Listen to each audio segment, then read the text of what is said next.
Before we start the show, just the shameless advertising part of the program. If you are shopping on Amazon.com or want to get something from Home Depot, would you consider using our affiliate link? We get a little finder's fee if we send people to those sites. Amazon, you just go to gardenfork.tv and there are links there. There's also links in the show notes for this program. On your iPhone, there'll be a clickable link actually in the show notes here. And Home Depot, if you want to order a bunch of stuff or even one item, you can order it online and then pick it up at your store, and that saves some time. I needed some shower valves, which they didn't have in stock, so I ordered them online. They shipped them to the store, and I went and picked them up. So that saves on shipping, and I needed to buy some extra piping anyway for that job, so that worked out well. All right, so the links are in our show notes, and there's ads on the right-hand side of our website as well for HomeDepot.com and Amazon.com. Those are affiliate links. We get a little finder's fee if you shop with us, start with us, and shop there. Okay? Here we go.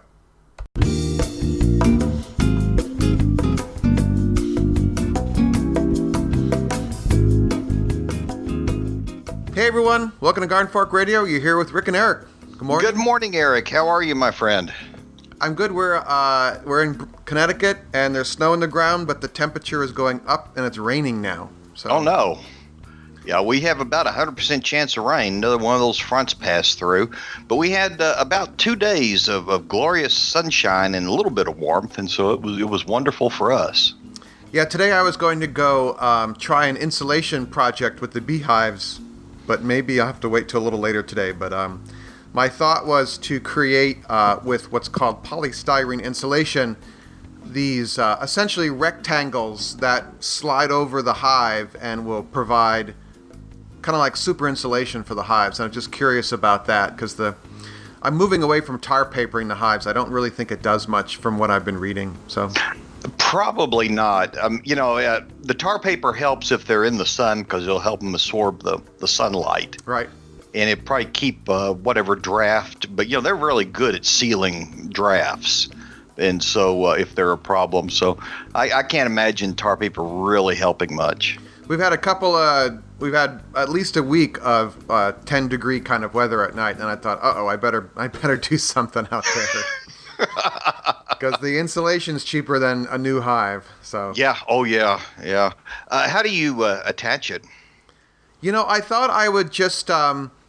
It's 2 inches thick. It's basically 2-inch thick styrofoam, and I would cut panels to make a rectangle, and then I would just take long nails and push them through to hold it together. And then once I slide it over, I would take a bicycle tire tube, which is basically like a big rubber band. I cut the tube so I can pull it around and tie it in a knot. Oh yeah, we call those Goodyear clamps. Goodyear clamps, yeah. That's it. But yeah, bicycle tubes are great to have around if you have to glue furniture or bulky objects. Or almost anything, or if you're just too lazy to glue and you want to put a leg back on the chair, you can put that bicycle clamp on it and it'll stay. Yeah. So today, everyone, we're gonna talk about making polenta and a plywood canoe project I'm working on, and we have some viewer mail from Wade, and we have some viewer mail from. Wait, I got his. I can't find the other one. Charles as well. All right? Okay, sounds great to me, my friend. So I want to make a lightweight canoe. Lightweight one-person canoes are kind of expensive to buy them, and I thought, well, I've already made a couple plywood boats, and I've been looking on Instructables, actually, is a really great place for people sharing stuff that they've made. It's kind of like a bigger version of Garden Fork.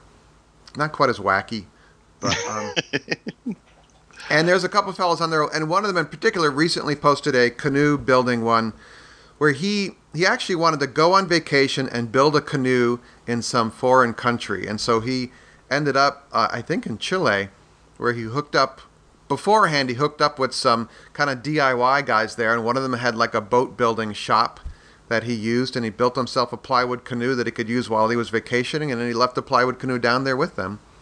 Oh, wow. And he used a couple of techniques that I liked. A lot of times you use wire to hold together the joints of plywood boats or wooden boats in general, and he used cable ties, and also along the joints, you usually use fiberglass mesh with fiberglass resin epoxy, and he used drywall mesh tape instead of fiberglass, which I thought was very interesting. It's cheaper and easier to work with. Yeah, but how waterproof is it? Well, once you put the resin on it, it's waterproof. Oh, he went ahead and used fiberglass resin, but just drywall tape. Right. So I'm going to try experimenting with it. He said with 2 or 3 layers of that, and it works pretty good. And then the other thing is along the joints. Usually you lay in on the inside of the joint, and on the outside of it has like a hole in it. You will lay in what they call epoxy putty, which is a fiberglass resin that you've mixed with sawdust, really fine sawdust, or even all-purpose flour to make a putty that you lay in there.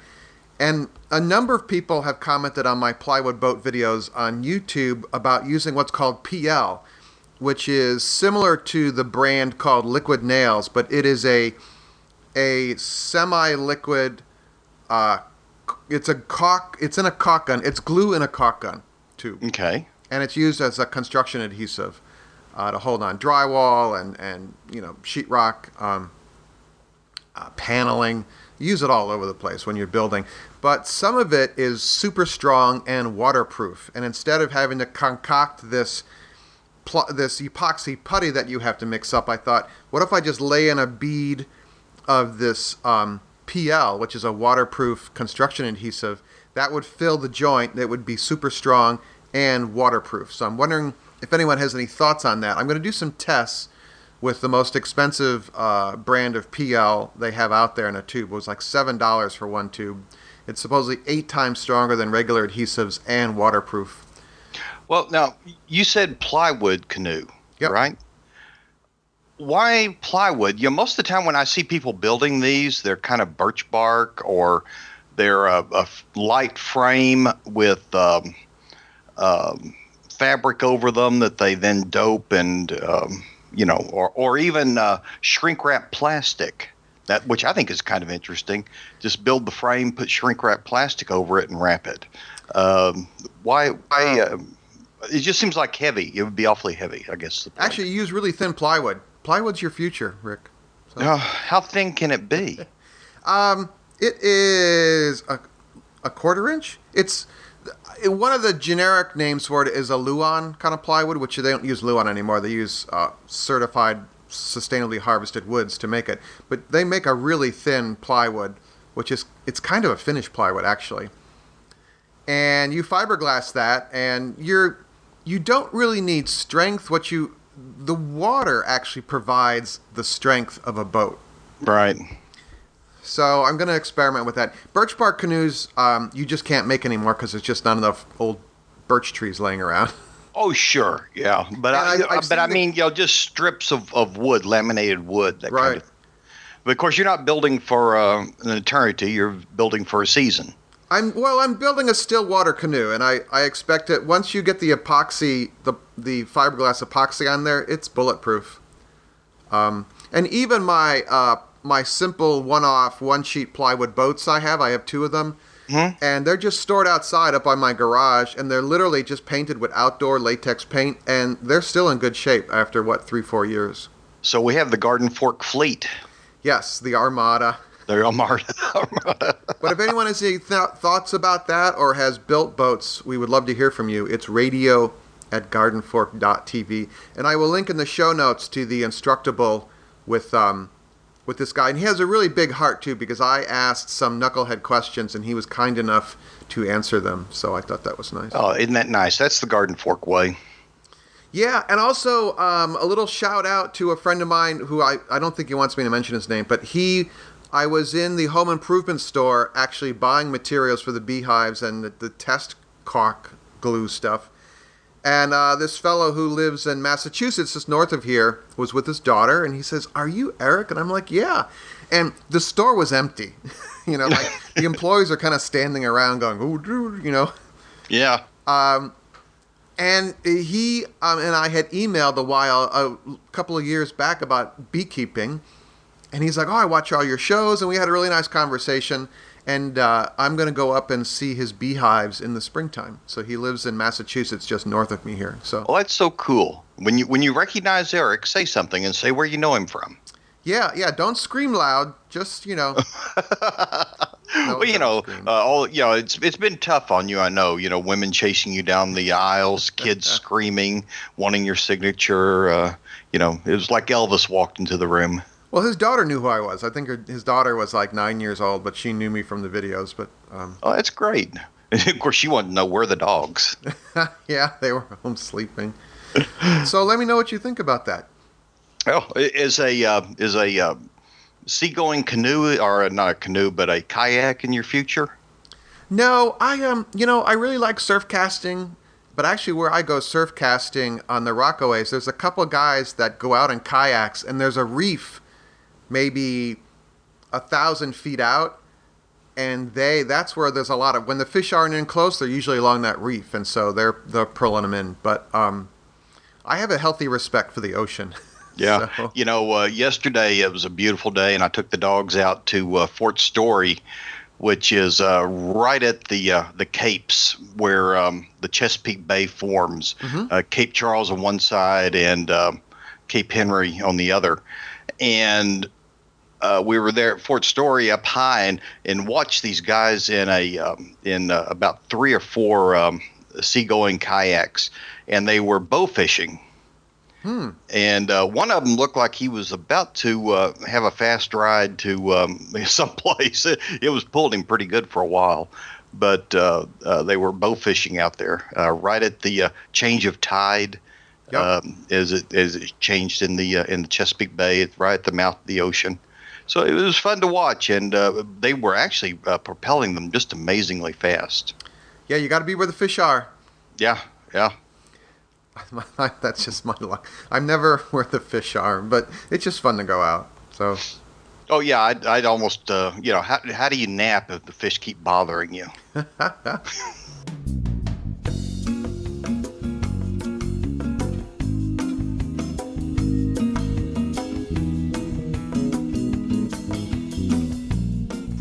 Hey, I made polenta last night in my pressure cooker, and it came out really good.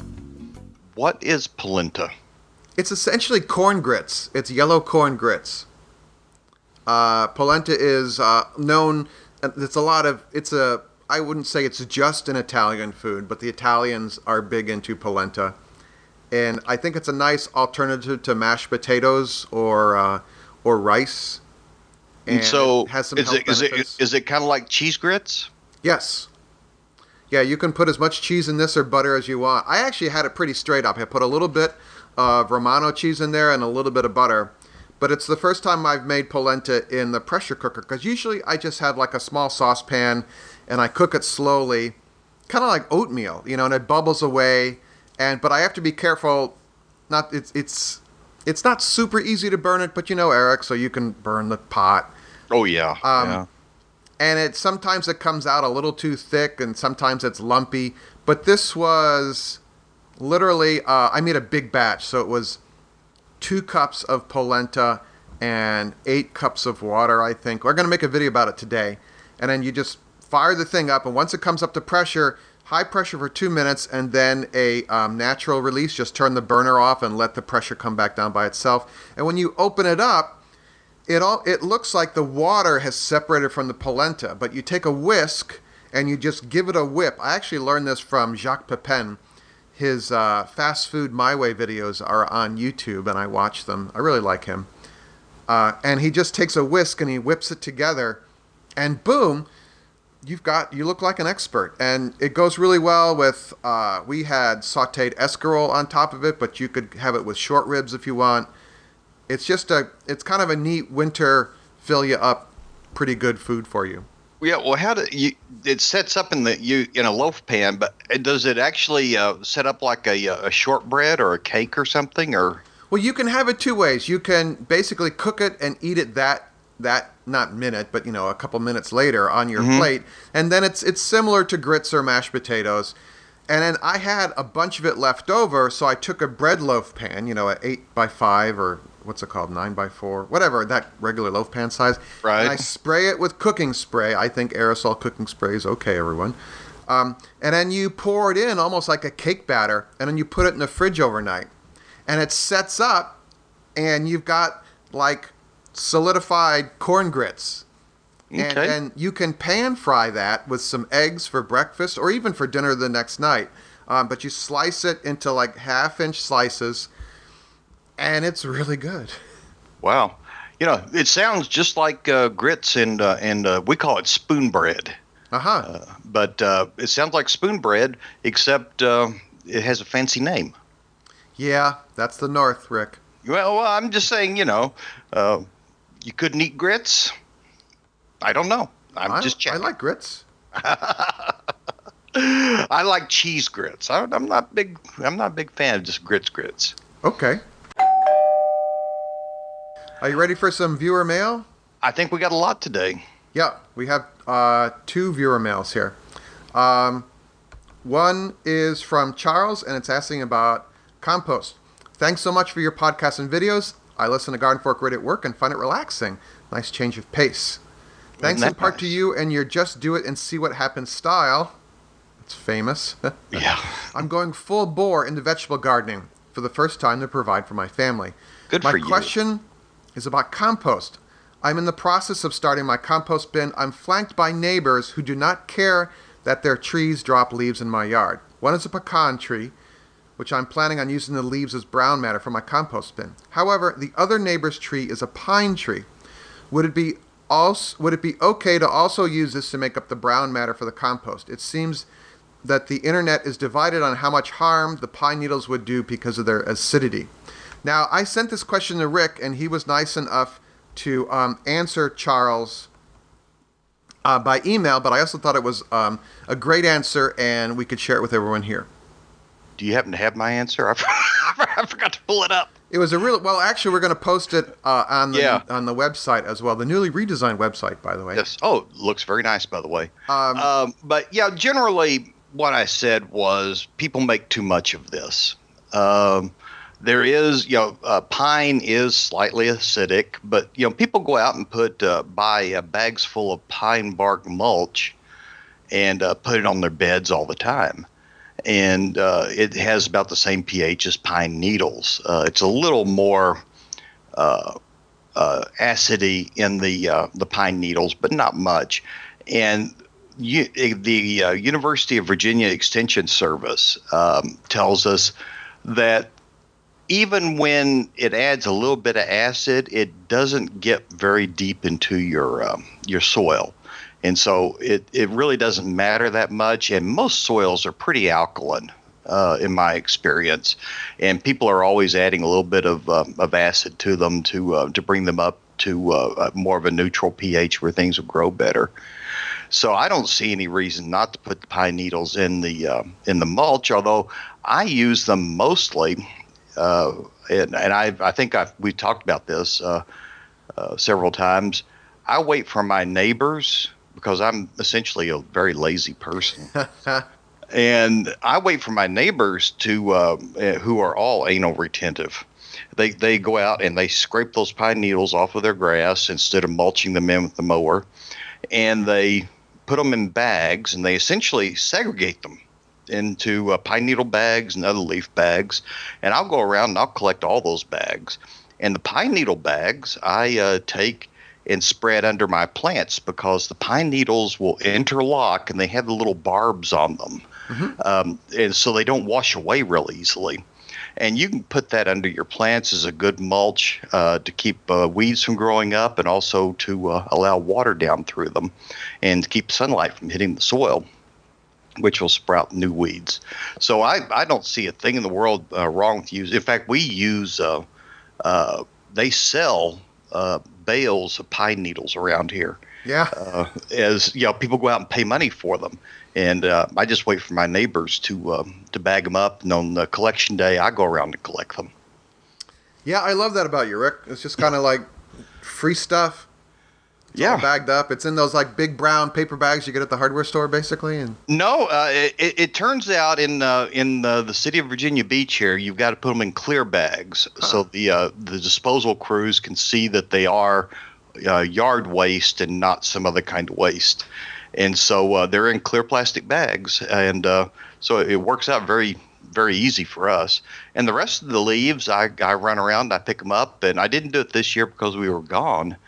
But I pick them up, put them in a big pile, run the mower over them several times, pile them up into a big cage, mostly made out of chicken wire usually, and some stakes, and start mulching in that. And by spring, I have a nice bed of mulch, and I try to do that about where I want a new bed to be. Yep. And use that as my mulch and as filler and whatnot. Waste not, want not. There you go. So, but I don't understand people that pay money for this stuff. You can go out and collect it from your neighbors most of the time.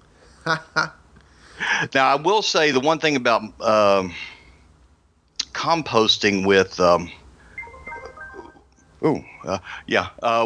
with composting with pine needles is they have a slightly waxy finish. Yep. And it takes them longer to break down. And so if you think your compost needs to be uniform and crumbly and black, you're going to be a little disappointed with that. But I say that adds more air and aeration to it, and it's not a problem at all. Oh, yeah. That's the other thing with compost is people expect their compost to look like the stuff that comes out of a bag at the store.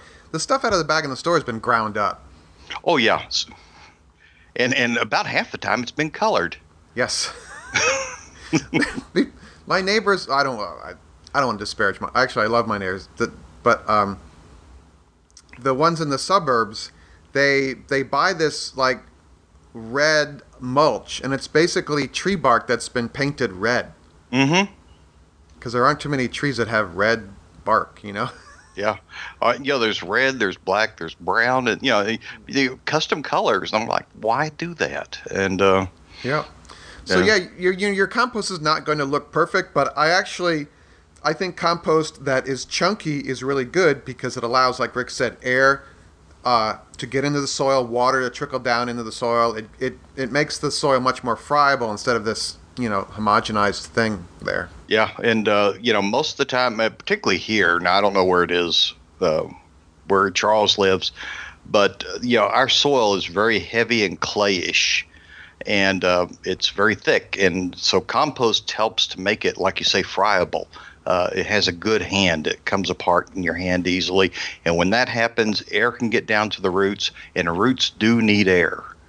And then water can get down there quickly, and the roots can move through the soil faster, and so the plants grow faster. There you go.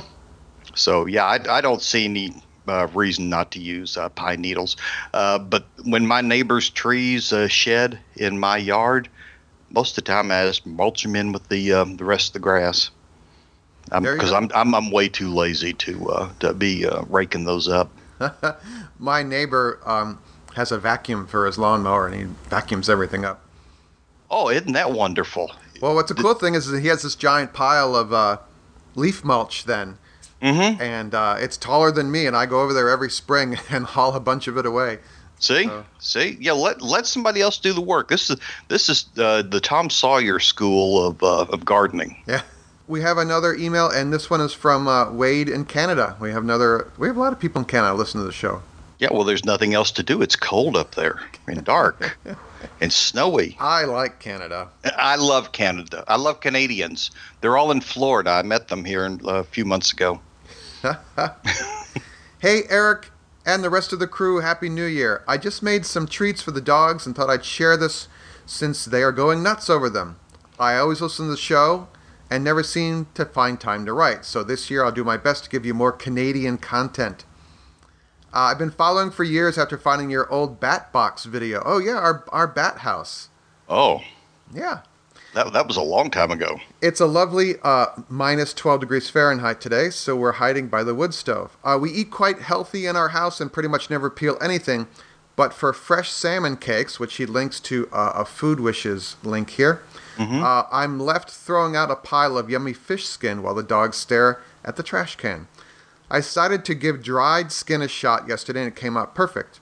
After you cut the flesh off the skin, simply slice it into ribbons, 1 to 2 inches wide by 6 inches long. Lay out on a cooling rack on a sheet pan. Toss in an oven for 200 degrees for 4 hours. Turn off the oven and leave them overnight. In the morning, you'll have perfect crispy salmon snacks for the dogs, full of fish oil goodness. The longer they cook, the more oil comes out, so don't overdo it. I put some newspaper or parchment in the bottom to collect any drips. It does stink up your entire house. That's okay. Come April or May, he'll be able to open up the house and air it out. Yeah, and that's from Wade. That's great. My dogs, we have been eating a lot of the Mediterranean diet. I'm always envious of you because you're constantly making making breads and polentas and stuff like that. If we were cooking like that, we could not get into our chairs anymore. So we have to kind of watch it around here. But so fish is a heavy part of that, and we've been buying a lot of salmon, and it has the skin on it. And my dogs just love that salmon. They just love it. In fact, Sydney, who is 14 years old pretty soon, 15 years old pretty soon, is demanding salmon now. She stomps her little feet and she barks and growls, and she's kind of cute about it. And how do you deny someone that old? Yeah. Cool. So there you go. So salmon strips, and it's okay to put pine needles in your compost. And it's great to email us, radio@gardenfork.tv. And we try to read them all and read them on the air. So if you'd like yours read on the air, be sure and get it into us. Yeah. We don't.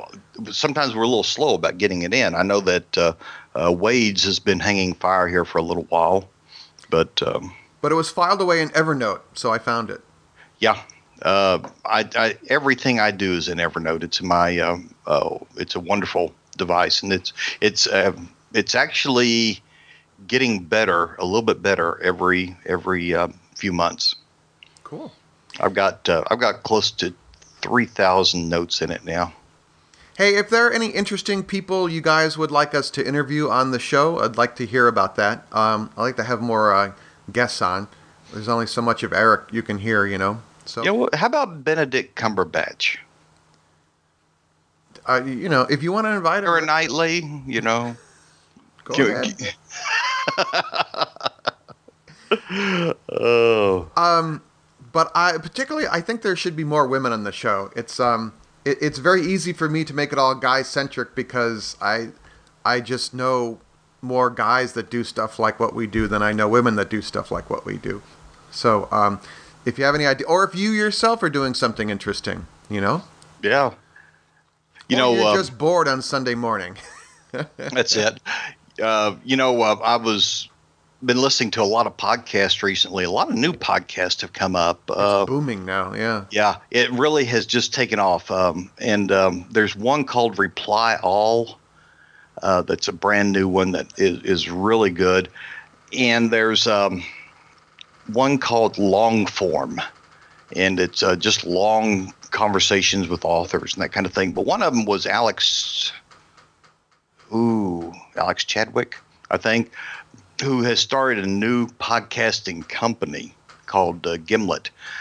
And I didn't realize he came out of the This American Life business and whatnot. And I probably have that name wrong, but it's This American Life anyway.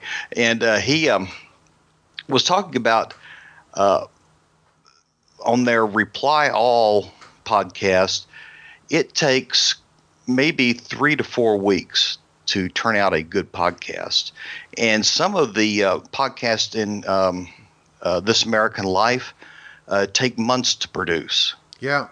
And so I was just amazed. Of course, they were doing storytelling and longer, a lot of research, but yeah, he said like the Reply All one. This one guy, they had him back like 4 times in 3 weeks to to fill in the gaps and get him back on the mic and that kind of thing, and to get good tape, as they call it. Yeah, even though it's not tape at all, it's funny. Yeah. Well, you got to call it something. You can't say good bits, you know. Good SD card. Yeah. But, getting lots and lots of good tape. But it's really taking off now, which I guess means we're going to have to up our standards a little bit. And please write a review for us on iTunes. That is the biggest thing that ranks us in search, so we can show up on the pages of iTunes when people are looking for podcasts. Go write us a review. If you're hearing good podcasts, particularly about garden forky things, or if you're reading good books that we're missing or we need to talk to the authors, that kind of thing, be sure and let us know, because we can't read it all. We can't listen to it all. Yeah, radio@gardenfork.tv. That's our email address. Okay. All right. Well, I think we have just passed the dog walking hour, and it has started to rain here. And so my laziness is paid off. All right, cool. So I will talk to y'all later. Thank you very much. Okay, talk to you, my friend. See ya. Bye-bye. Thanks again for listening. Again, if you want to support Garden Fork by shopping at Amazon.com or at Home Depot, you can either have things shipped from HomeDepot.com or order online and pick it up at your store. Those links are in the show notes for this episode, and also there are ads on the GardenFork.tv site on the right-hand side. All right, thank you. Garden Fork's theme music is used under license from UniqueTracks.com.